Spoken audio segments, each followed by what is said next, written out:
Nell'autunno dell'anno 101 d.C., sul Danubio, accadde una cosa che a Roma sembrava quasi impossibile da immaginare.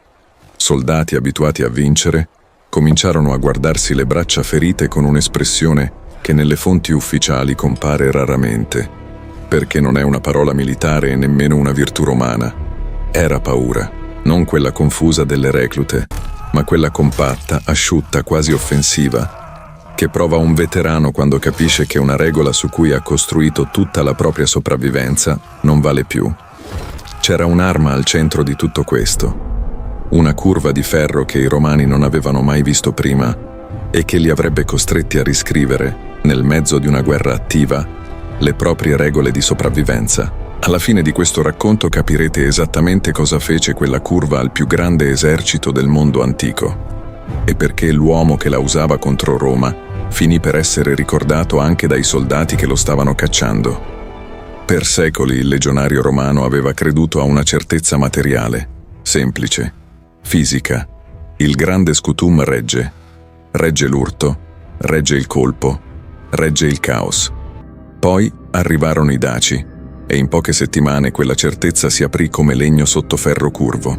Il problema non era solo che combattevano bene. Il problema era che avevano trovato il modo di colpire Roma dove Roma si sentiva più sicura.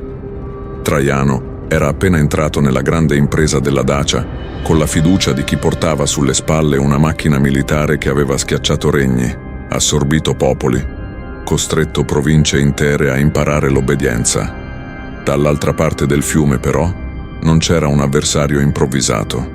C'era Decebalo, re dei Daci, un uomo che i romani conoscevano già da anni, testardo, lucido, pericoloso non perché fosse più forte dell'impero, ma perché aveva capito una cosa che pochi nemici di Roma riuscivano a vedere con chiarezza.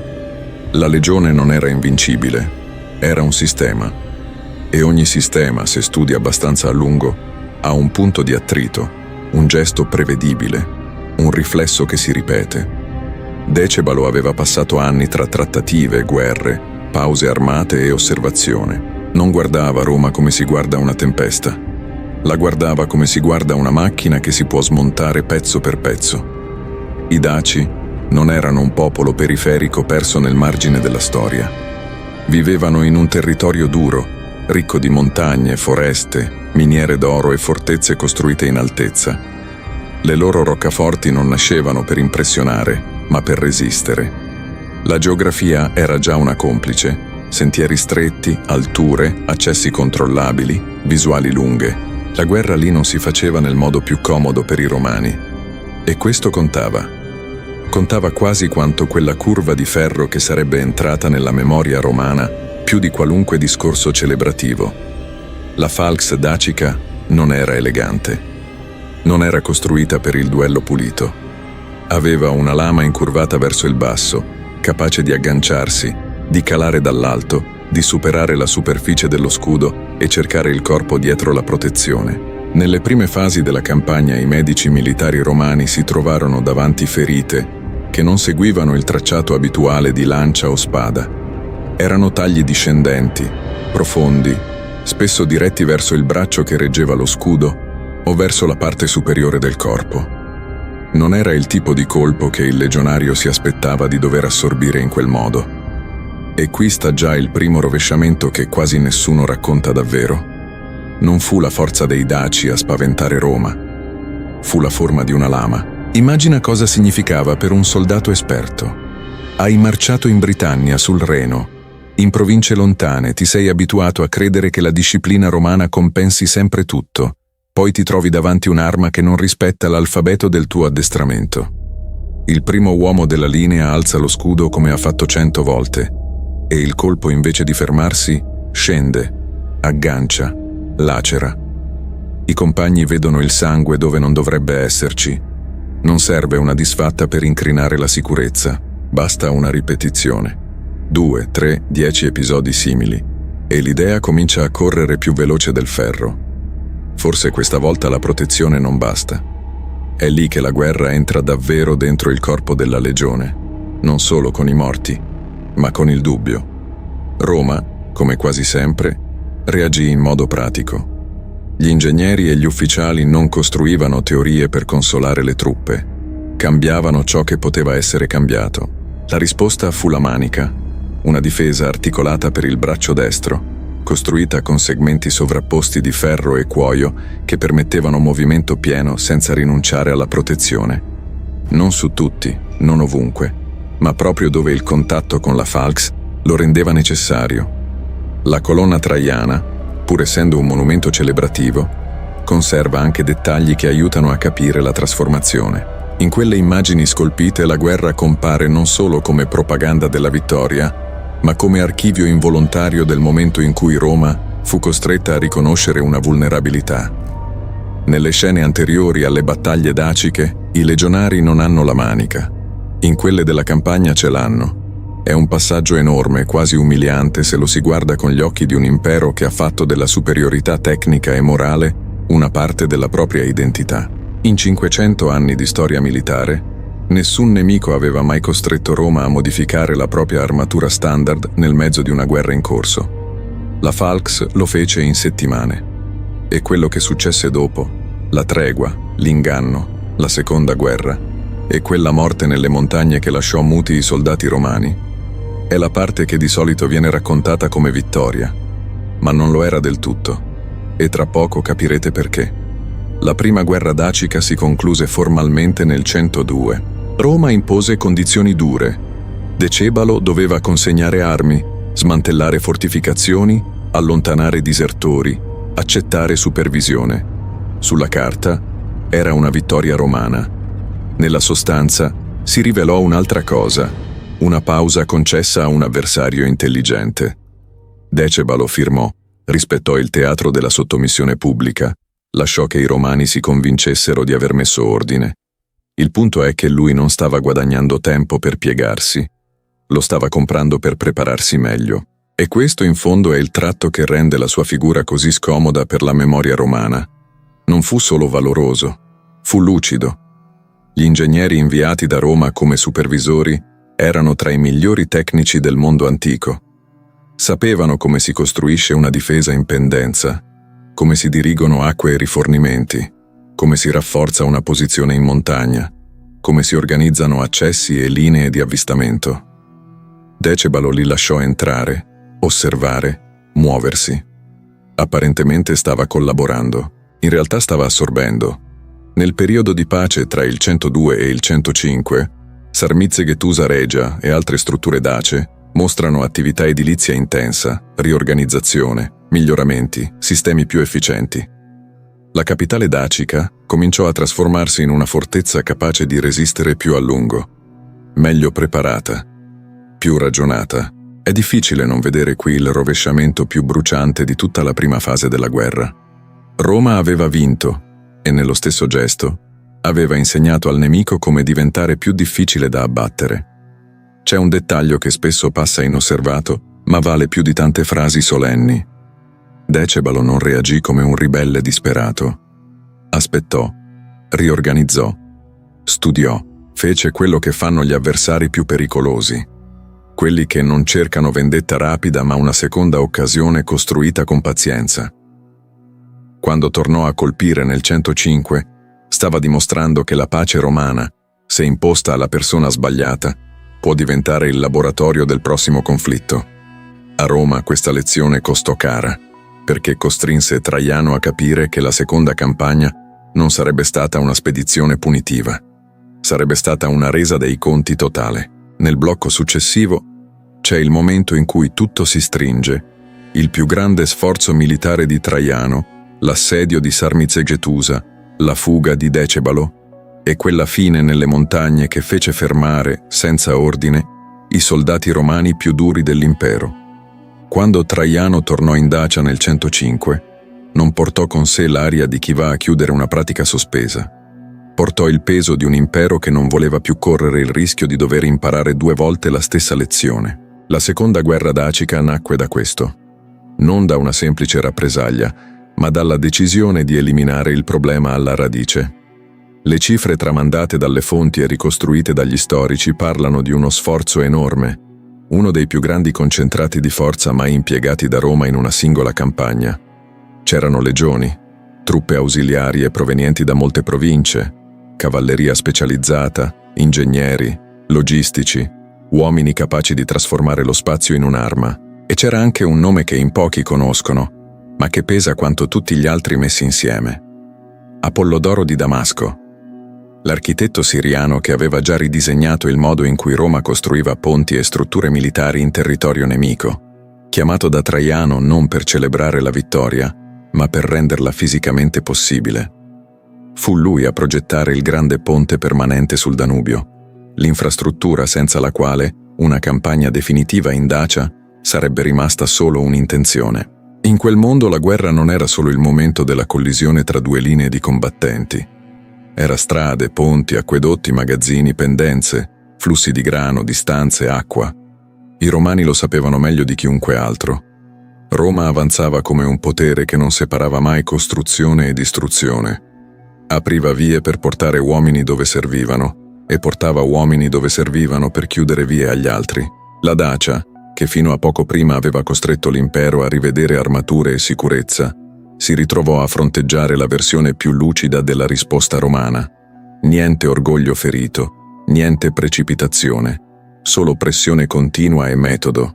Sarmizegetusa Regia era il cuore politico e simbolico del regno dacico, non una capitale liscia, aperta, fatta per impressionare l'occhio di un visitatore straniero, ma un centro di potere incastrato nel paesaggio montano, protetto da opere difensive e da una rete che sfruttava l'altura, l'accesso difficile, la conoscenza del terreno. Decebalo aveva usato gli anni di tregua per rafforzarla con la stessa ingegneria che Roma gli aveva insegnato. Aveva preparato acqua, granaglie, sistemi di accesso, riorganizzato la difesa, consolidato la sua casa forte come se sapesse già che un giorno tutto si sarebbe deciso lì. E infatti lì si decise. L'assedio romano fu freddo. Questa è forse la parola più vicina a ciò che emerge quando lo si ricostruisce. Freddo perché non cercava il gesto eroico, ma la soluzione. Tagliare gli acquedotti esterni che alimentavano la parte alta. Bloccare le strade di montagna. Installare accampamenti e presidi attorno al sistema difensivo. Aspettare. Tra gli ufficiali romani che sovrintendevano le operazioni di chiusura del perimetro, c'era un tribuno di cui le fonti tarde tramandano un commento secco, quasi burocratico. Disse che la fortezza era ben costruita, che i daci avevano imparato in fretta e che il tempo era l'unico strumento che non potevano comprare. Non è un nome che la storia ha conservato con precisione, ma la voce è reale nel senso che conta. Era il tipo di cosa che un ufficiale romano guardava con quella fortezza davanti. Non ammirazione, riconoscimento professionale. Roma non aveva bisogno di spaccare frontalmente ogni muro se poteva lasciare che il tempo facesse il lavoro. Sarmizegetusa, pur migliorata, aveva un limite. Le cisterne si svuotano, i granai si riducono. La resistenza più ostinata, se chiusa abbastanza a lungo, finisce per parlare il linguaggio della matematica. Decebalo lo capì. I nobili rimasti nella città lo capirono. Anche i romani, che avevano contribuito indirettamente a rendere più forte quella fortezza, dovevano sapere che il conto stava arrivando alla fine. Il punto in cui il racconto cambia non è la caduta materiale della città, ma la scelta che Decebalo compie quando comprende che la soluzione tecnica dell'assedio non può più essere ribaltata. Non convoca i suoi per un ultimo sfondamento spettacolare, non apre una trattativa umiliante, non cerca di sopravvivere abbastanza da farsi portare in catene a Roma con il volto da sconfitto cerimoniale. Secondo la tradizione ricostruita dalle fonti, dà disposizioni su ciò che deve essere distrutto e su ciò che deve restare. È un gesto che dice molto sul modo in cui il potere antico immaginava la propria memoria. Se non posso salvare il regno, posso almeno intervenire sul modo in cui cadrà. Poi lascia la città e prende la via delle montagne orientali. Qui il racconto si fa più stretto, quasi silenzioso.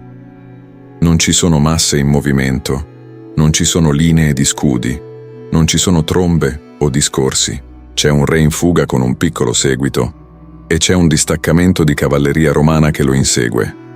Il comandante di quella caccia era Tiberius Claudius Maximus, decurione, uomo di cavalleria, figura che conosciamo anche grazie alla propria stele funeraria, uno dei pochi documenti primari che registra direttamente gli ultimi giorni di Decebalo. Maximus appartiene a quella razza di soldati che l'impero utilizzava quando servivano velocità, inseguimento, chiusura. Niente di scenico, efficacia. La montagna però non annulla la volontà di chi la conosce meglio. Decebalo sapeva leggere quel territorio, sapeva anche leggere il significato della distanza che si riduceva. Nel momento in cui i cavalieri romani gli furono abbastanza vicini, il problema smise di essere la fuga. Divenne la cattura. Per un re come lui, essere catturato da Roma non significava solo perdere la vita. Significava perdere il possesso dell'ultima immagine di sé, essere trascinato in una processione trionfale, esibito come trofeo, trasformato nel frammento decorativo della gloria altrui. A Roma il vinto ideale non era semplicemente morto. Era visibile, umiliato, ordinato dentro il teatro della vittoria. Il nemico sconfitto diventava materia della narrazione romana. Decebalo scelse di negare proprio questo. Quando Maximus lo raggiunse, secondo la tradizione più nota, Decebalo si tolse la vita prima di essere preso. Usò la propria arma, quella stessa curva di ferro che aveva cambiato l'armatura di Roma, come sigillo finale, non come strumento tattico. Il colpo non fermò solo la sua corsa. Fermò per un istante anche i romani che stavano per afferrarlo. Alcuni resoconti successivi insistono sullo smarrimento dei soldati presenti, uomini non certo nuovi alla morte, alla brutalità, alle province lontane, eppure colpiti da quel rifiuto calmo, netto, senza supplica. Non era pietà, non era esitazione da reclute, era il riconoscimento improvviso di un tipo di coraggio che un esercito può rispettare perfino quando ha il compito di schiacciarlo. Roma prese la testa di Decebalo e la mostrò come prova di vittoria. Traiano celebrò il trionfo e l'impero trasformò la guerra in monumento, memoria pubblica, conferma della propria forza. Quello che non ottenne del tutto fu la scena perfetta che desiderava, il nemico piegato fino in fondo dentro la coreografia romana. Decebalo, morendo prima della cattura, si sottrasse all'ultima appropriazione. Ed è per questo che il ricordo di questa guerra resiste così bene ancora oggi. Non solo per la Falx, non solo per la Manica, non solo per l'assedio o per il trionfo di Traiano. Resiste perché mette davanti a noi due intelligenze della guerra molto diverse e ugualmente dure.